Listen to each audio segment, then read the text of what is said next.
नमस्कार बच्चों, ordinary math class में आपका स्वागत है। आज हम चतुर्भुज की रचना एक्सरसाइज 4.1 करेंगे। सबसे पहले चतुर्भुज रचना के लिए हमारे पास 5 चीज़ों की आवश्यकता होती है। सबसे पहले या तो 4 भुजाएं और 1 विकर्ण हमें दिया गया हो, या 2 विकर्ण 3 भुजाएं दी गई हो, या फिर 2 आसन भुजाएं 3 कोण दिए गए हो, या 3 भुजाएं और उनके बीच के 2 कोण दिए गए हो।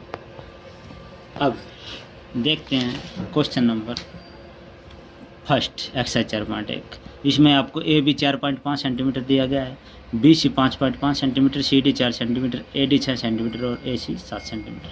सबसे पहले हम इसकी एक रफ आकृति खींचेंगे बेटा, और इसका नाम दे देंगे ए बी सी डी। अब ए बी कितना है 4.5, इसके बीच में लिख लिया हमने। बी सी 5.5 था, इनके बीच में लिख लिया। सी डी 4 सेंटीमीटर था, ये भी इनके बीच में लिख लिया। ए डी 6 सेंटीमीटर था, ये बीच में लिख लिया। और एक विकर्ण ए सी हमें दे रखा है 7 सेंटीमीटर, ये लिख लिया। अब इसको बनाएंगे कैसे? सबसे पहले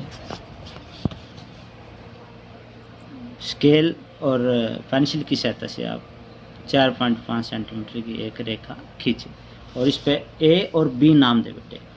और आपने तुरंत ये लिख देना है चरण नंबर 1, एक रेखा 4.5 सेंटीमीटर खींचे, इसे ए बी नाम दे। अब बी को केंद्र बिंदु मानते हुए हमें ऊपर जाना है, और ऊपर कौन था बेटे? सी।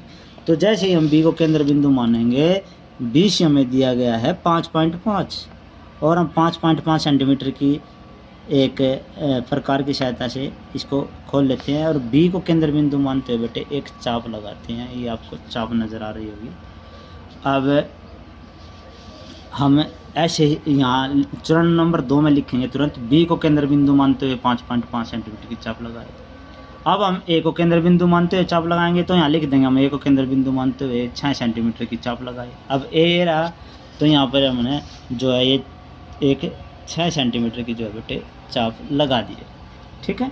अब ए सी 7 सेंटीमीटर की चाप लगानी थी हमें, तो ए को केंद्र बिंदु मानते हुए आप पूरा 7 सेंटीमीटर मापिएगा पहले, और ये एक 7 सेंटीमीटर की चाप लगी। जहाँ ये इसको काट रहा है, इस बिंदु को सी नाम दे, और बी और सी को मिलाइए। बी और सी को मिलाइए। अब सी और डी था 4 सेंटीमीटर बेटे, आप यहाँ पर 4 सेंटीमीटर प्रकार और पेंसिल की सहायता से मापिएगा।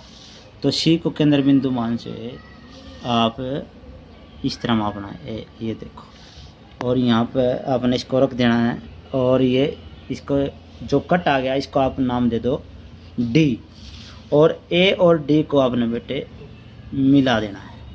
अब इसी तरह ए और सी को, डी और सी को भी आपने मिला देना है, और ए और सी को भी मिला देना है। ये अब इस चतुर्भुज तैयार है जो आपने बनाना था। अब इसके इसी तरह चरण लिखने हैं यहाँ पर, जिस तरह हमने चरण नंबर 3 में लिखा था, एक केंद्र बिंदु मानते हुए 6 सेंटीमीटर की चाप लगाए। चरण 4 में लिखिएगा आप ए सी 7 सेंटीमीटर की चाप लगाए। अर्थात जो हम काम कर रहे हैं 7 लिखते रहो। सी डी 4 सेंटीमीटर की चाप लगाए, बी सी को मिलाएं। ये जो आप काम करते जा रहे हैं ये आपने 7 लिखना है, ये इसकी रचना हो जाएगी। और लास्ट में लिख देना, जब आप सभी चीज़ों को मिला देते हैं, अभिष्ट चतुर्भुज ए बी सी डी तैयार है, यह बन गया है। अब क्वेश्चन नंबर 2, इसमें देखो आपको दिया गया है JUMP जंप, तो वही एक रफ आकृति खींच लो बेटे, और इसको नाम लिख दो आप JUMP। तो सबसे पहले आपने बेटे JU 3.5 सेंटीमीटर खींचना है, और ऐसे लिखता रहना है जो साथ साथ में करोगे। UM आपको 4 दे रखा है, तो आप UM उसके बाद 4 सेंटीमीटर की चाप लगा देना। फिर आपको दे रखा है JP 4.5, फिर यहाँ 4.5 सेंटीमीटर की चाप लगा देना।